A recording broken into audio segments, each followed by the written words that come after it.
रुक जाओ। तुम कौन हो? मैं? हाँ।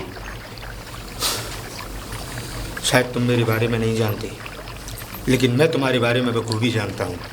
मैं भी ऐसे लोगों की तलाश कर रहा हूँ। इतने साल इस जंगल में हो गए मेरे को ढूंढते ढूंढते। किस तरीके के लोगों की तलाश? ये जो हमारे जंगल में प्रकृति तरीकों की आत्माएं छोड़ रखी हैं, क्या क्या चुड़ैलें घूम रही हैं, क्या आवाज़ें आती हैं, बहुत गंदी गंदी आवाज़ें आती हैं, शोर शराबा चिल्लाहट, अजीब डरावनी खौफनाक आवाज़ें आती हैं जंगल से।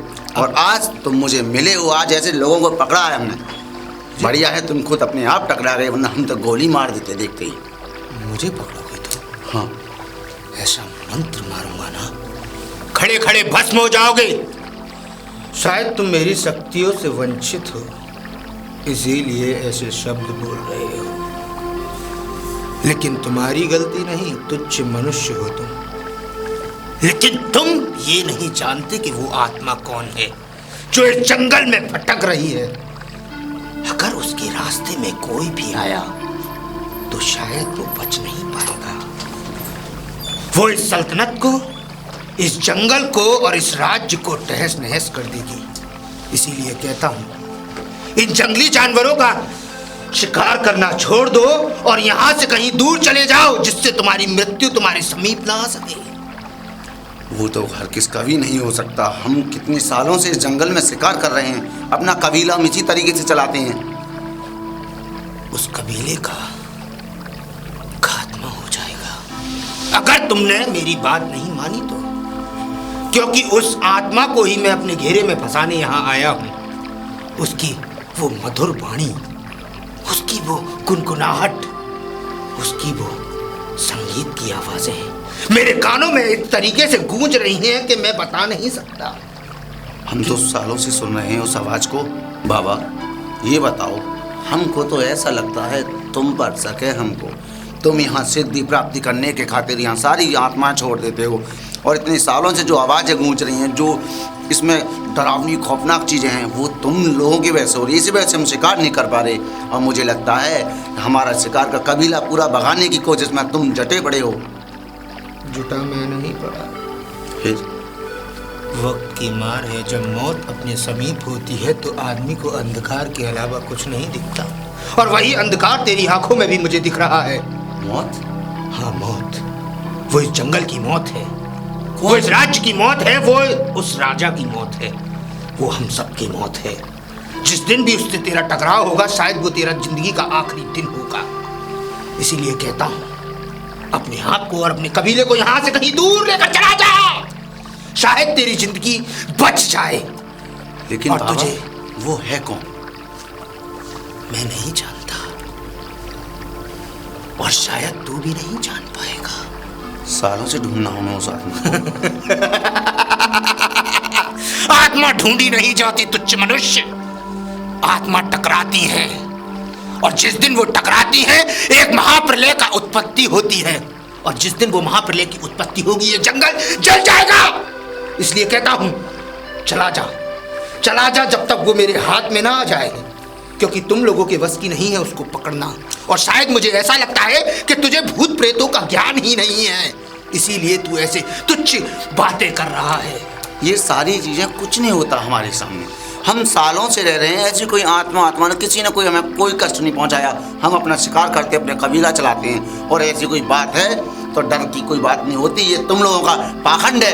ये यज्ञ वज्ञ करके सिद्धि प्राप्त करने के लिए तुम यहाँ नए नए रूल छोड़ते हो, और सब भूत प्रेत ऊपर नीचे सब तुम। बाबा ये सब तुम लोगों का नाटक है, इस राज्य को विनाश करने के लिए, कि लोग यहाँ से भाग जाएं, जंगल छोड़ दें, राज्य खाली हो जाए। ये तुम लोगों की सिद्धि प्राप्ति करने का नया तरीका है, वरना हमें तो आज तक कोई दिखा नहीं। हम खुद सालों से ढूंढ रहे हैं। तो इतना पता है, मैं इतना जानता हूँ, आज तुम पकड़े गए हो मेरे सामने, तो बाबा तुम ही मुलाकात कराओगे। वो औरत है कौन जो आवाज़ लगाती है? तुम्हारा सब ये ढोंग जो चल रहा है जंगल के अंदर, जो आतंक फैला रखा है तुम लोगों ने, आज मेरी उससे भेंट कराओ, वरना गोली मार दूंगा अगर आज तुमने उस औरत से नहीं मिलवाया मेरे को। कोई चुड़ैल बुड़ैल नहीं होती इस राज्य के लिए, बहाना चल रहा है सब। तेरा हो गया, बोल लिया तू। बोल लिया नहीं, ये बात सत्य है तो सत्य है। चुप, बकवास बंद कर अपनी, नहीं तो इस गंदी जुबान को यहीं से मुंह में से खींच लूंगा और शमशान घाट में तेरे अंदर ऐसी आग लगाऊंगा अपना मंत्र मार के कि तुझे पहचानने वाले तेरी शक्ल नहीं पहचान पाएंगे। अगर बाबा मैंने गोली मार दी ना, यहाँ से जा भी नहीं पाओगे। सारा पाखंड सब खत्म हो जाएगा। 6 क्षेत्र में जो फैला रखा है तुमने, पूरा जंगल अपने वश में कर रखा है। ये नई नई मधुर आवाजें फैलाई जा रही हैं। मुझे क्रोधित मत कर। मुझे मत करो क्रोधित, मुझे तो खाली। शायद तू भूल रहा है, तू एक मनुष्य है और मैं एक तपस्वी। जिस दिन भी तेरी भेंट उस आत्मा से हुई ना, कराओ ना, उस दिन तेरी जिंदगी का आखिरी दिन होगा। और एक बात अपने दिमाग में बिठा लेना कि आगे से मुझसे टकराने की जरूरत मत करना। एक बात तुम भी अपने दिमाग में बैठा लेना बाबा, तो अगर वो को मिल गई या तुम मिल गए उसके साथ, मुझे मालूम पड़ा तुम्हारा उसके साथ कोई लेन देन है या है ना कोई जंगल में आतंक है, गोली मार दूंगा सबको। आइए महामंत्री जी, आइए आइए आइए। महाराज को मेरा प्रणाम। प्रणाम प्रणाम। महाराज कैसे याद किया आपने मुझे? महामंत्री जी, आपको शायद पता नहीं है कि हम कितने परेशान हैं अपने शाही महल के अंदर, और शाही महल के अंदर हम सो नहीं पा रहे हैं। आज हमें कई रातें हो गई, कई दिन हो गए, न दिन में नींद आती है न रात में नींद आती है। और आप जानते हैं कि क्यों नहीं आती? क्यों नहीं आती महाराज, मैं जानना चाहूँगा। हम बताते हैं। रातों को ऐसी ऐसी आवाज़ें आती हैं इस महल के आगे पीछे से कि हमारी आँख नहीं लग पाती एक पल के लिए भी, और जब हमारी आँख खुल जाती है तो हमें पूरी पूरी रात हो जाती है, और वो सुबह तक आवाज़ आती है और हम सो नहीं पाते। और दिन भगवान ने कभी सोने के लिए नहीं बनाया, मगर हम सोने की भी कोशिश करते हैं दिन में, मगर हमें नींद नहीं आती। हम बताइए क्या करें महाराज? मंत्री, आप ये वाली बातें कह रहे हैं कि रातों में तरह तरह की आवाज़ें आती हैं, और चारों तरफ से, महल के चारों तरफ से वह आवाज़ें आती हैं। महाराज मेरा जितना अनुमान है, क्योंकि देखिए महाराज, मैं तो रातों में भी कभी कभी मैं जगता हूँ, रातों में भी मैं देखता हूँ अपनी सेनाओं को। महाराज मुझे आज तक कभी ऐसा नहीं लगा कि कोई अजनबी, कोई ऐसी अनसुनी आवाज़ आई हो महलों के बराबर में से या आसपास से, महलों के आसपास क्षेत्रों में से। महाराज मैंने आज तक नहीं सुना। आप इस तरीके की बातें कर रहे हैं, इस बात पर मुझे विश्वास नहीं होता। इसका मतलब आपको अपनी राजा की बातों पर विश्वास नहीं है? महाराज मैं ये नहीं कहना चाहता। महामंत्री जी, आप क्या कहना क्या चाहते हैं कि महाराज झूठ बोल रहे हैं? महाराज मैं, अरे महाराज हमेशा जब भी बोलते हैं सत्य बोलते हैं। मैं जानता हूँ महाराज आप सत्य बोल रहे हैं, आप झूठ नहीं बोल सकते, पर महाराज आप हमारी भी कुछ सुनिए।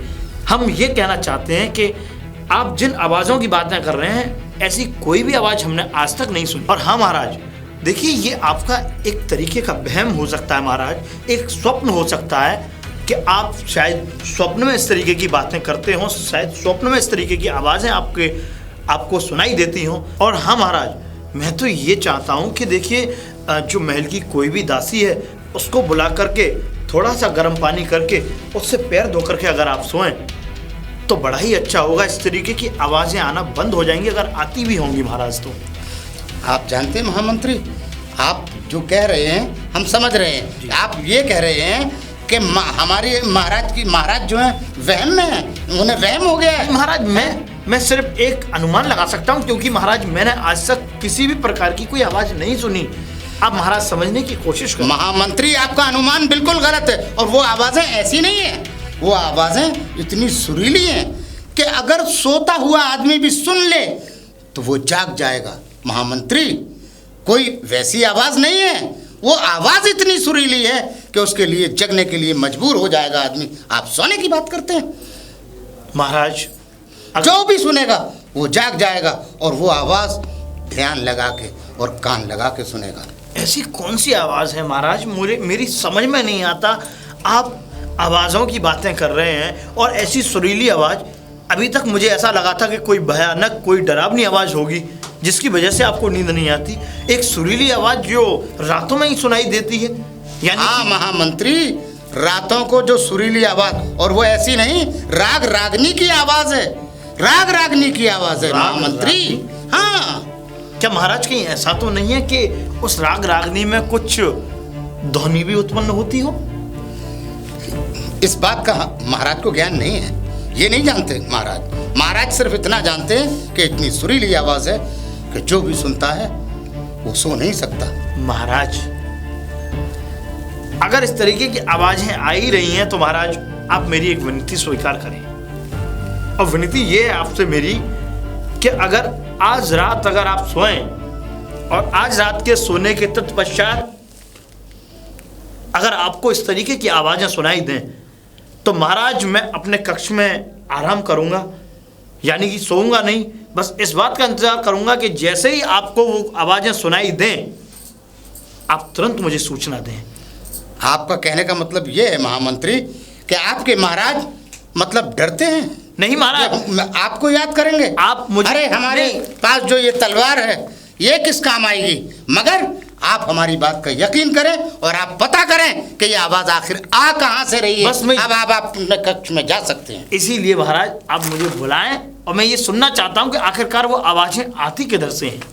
ठीक है महाराज? ठीक है, ठीक है, आप मुझे बुलाएं। आप जा सकते हैं। महाराज की जय हो।